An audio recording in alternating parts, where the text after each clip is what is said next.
আসসালামু আলাইকুম। Loss stop BD থেকে আপনাদের সকলকে স্বাগত।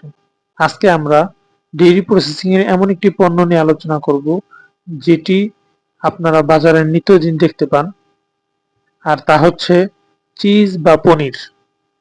অনেকেই মনে করেন চিজ পনির বোধহয় বিদেশি কোনো পণ্য।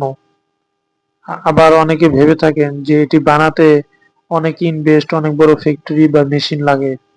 কিন্তু এটি ভুল ধারণা। সঠিক কথা হচ্ছে আপনি চাইলে খুব অল্প খরচে, অল্প ইনভেস্টেই আপনি আপনার বাসার রান্নাঘরেই এটি তৈরি করতে পারেন এবং এটি বিক্রি করে আপনার দ্বারা একটি ভালো আয় করাও সম্ভব। তাই আজকে আমরা হাতে কলমে আপনাদেরকে দেখাবো কিভাবে দুধ থেকে ভালো এবং মানসম্পন্ন পনির তৈরি করতে হয় এবং কোন কোন জায়গায় মানুষ পনির তৈরি করতে গিয়ে ভুল করে থাকে সেটিও আপনাদেরকে দেখিয়ে দিব। আর তৃতীয়ত, কোন কাজ করলে কিভাবে করলে আপনার পনিরটি একেবারে মার্কেটের মতো বাজারের মতো মানসম্মত হবে সেটিও আপনাদের সাথে আলোচনা করব। তো প্রথমেই একটি কথা বলে রাখি, সেটি হচ্ছে ডেইরি প্রসেসিং এর প্রত্যেকটা পণ্য যদি আপনি মানসম্মতভাবে তৈরি করতে চান তবে অবশ্যই আপনার এর প্রধান কাঁচামাল তথা দুধ, ভালো দুধ সংগ্রহ করতে হবে বাজার থেকে। এই জন্য আপনাদের উচিত দুধের হাটে গিয়ে সকাল সকাল তাজা দুধ সংগ্রহ করে নিয়ে আসা। ভালো দুধ সংগ্রহ করার পর কাজ হচ্ছে দুধটিকে ভালোভাবে ছেঁকে নেওয়া। এরপর দুধ একটি হাঁড়িতে ঢেলে চুলায় বসিয়ে দেওয়া। মাঝারি আঁচে দুধটাকে জাল দিতে হবে আর মাঝে মাঝে হালকা নাড়তে হবে। যখন দুধটা একটু ফুটে উঠবে সামান্য সময় অপেক্ষা করে আরেকটু ভালোভাবে ফুটিয়ে নিতে হবে। আর এরপরেই চলে আসে আমাদের দ্বিতীয় পর্যায়ের কাজ, আর তা হচ্ছে চুলার আঁচটা এই সময় একটু কমিয়ে দিতে হবে। তারপর দুধের মধ্যে ধীরে ধীরে লেবুর রস অথবা ভিনেগার ঢালতে হবে। এই সময় আপনি দেখতে পাবেন আপনার দুধটা দুই ভাগে ভাগ হয়ে যাচ্ছে।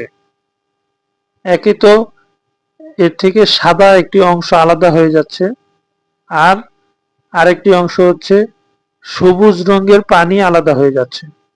এখানের এই সাদা অংশটাই আপনার পনির। এরপর দুধটাকে নাড়া দেওয়া বন্ধ করে দিবেন এবং এভাবে 2-3 মিনিট রেখে দিবেন। এরপর একটা পরিষ্কার মসলিন কাপড় অথবা ছাঁকনি নিয়ে পুরো মিশ্রণটাকে ঢেলে দিবেন। পানি নিচে চলে যাবে আর পনির কাপড়ে থেকে যাবে। এ পর্যায়ে কাপড়টা ভালো করে বেঁধে নিবেন। হালকা ঠান্ডা পানি দিয়ে ধুয়ে নিতে পারেন, এতে লেবুর টক ভাব কমে যাবে। এরপর একটা ভারী কিছু দিয়ে এটিকে চেপে রাখবেন প্রায় 20-30 মিনিট যাবত। এই সময়টাই ঠিক করে দিবে আপনার পনির কতটা শক্ত অথবা নরম হবে। সময় হয়ে গেলে কাপড় খুলে দেখবেন একটা সুন্দর সাদা ব্লকের মতো পনির তৈরি হয়ে গেছে। এখন এটাকে টুকরো টুকরো করে কাটতে পারেন, রান্নায় ব্যবহার করতে পারেন অথবা বিক্রির জন্য প্যাকেট করতে পারেন। অনেকে এখানে কয়েকটা বড় ধরনের ভুল করে থাকে, সেগুলো একটু ভালো করে লক্ষ্য করুন। 1 নম্বর, দুধ পুরোপুরি ফাটানোর আগেই লেবু দিয়ে দেয়, তাতে পনির ঠিক মতো তৈরি হয় না।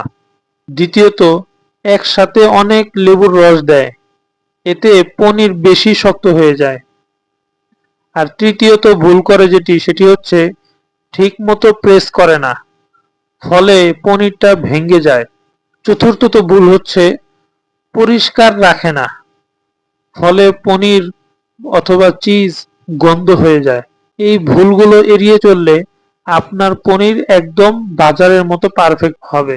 সাথে আরেকটি বিষয় জানিয়ে রাখি, বাংলাদেশে এখন রেস্টুরেন্ট, ফাস্টফুড, বাড়ির রান্না সব জায়গায় পনিরের চাহিদা বাড়ছে। আপনি চাইলে ছোট করে শুরু করতে পারেন এবং পরিচিত মানুষদের কাছে জানাতে পারেন এবং তাদের কাছে বিক্রি করতে পারেন। যদি আপনার পণ্যটি ভালো এবং ভেজালমুক্ত হয় তবে এটি আস্তে আস্তে বড় ব্যবসা রূপান্তর হবে এবং আপনি এর থেকে একটি ভালো ইনকাম অর্জন করতে পারবেন। একটা দুধ থেকে আপনি দই বানাবেন, সেখান থেকে ঘি বানাবেন, আবার একই দুধ থেকে পনির বানাবেন। মানে একটি জিনিস এর থেকে একাধিকভাবে আপনি আয় করতে পারছেন। এটাই মূলত ডেইরি প্রসেসিং এর আসল রহস্য। এই ভিডিওটি যদি আপনাদের ভালো লেগে থাকে তবে অবশ্যই একটি লাইক দিবেন, কমেন্টে জানাবেন আপনারা কি ইতিপূর্বে কখনো পনির বানিয়েছেন। আর এরকম তথ্যবহুল ভিডিওগুলো মিস করতে না চান তবে অবশ্যই চ্যানেলটি সাবস্ক্রাইব করে পাশেই থাকবেন। ধন্যবাদ।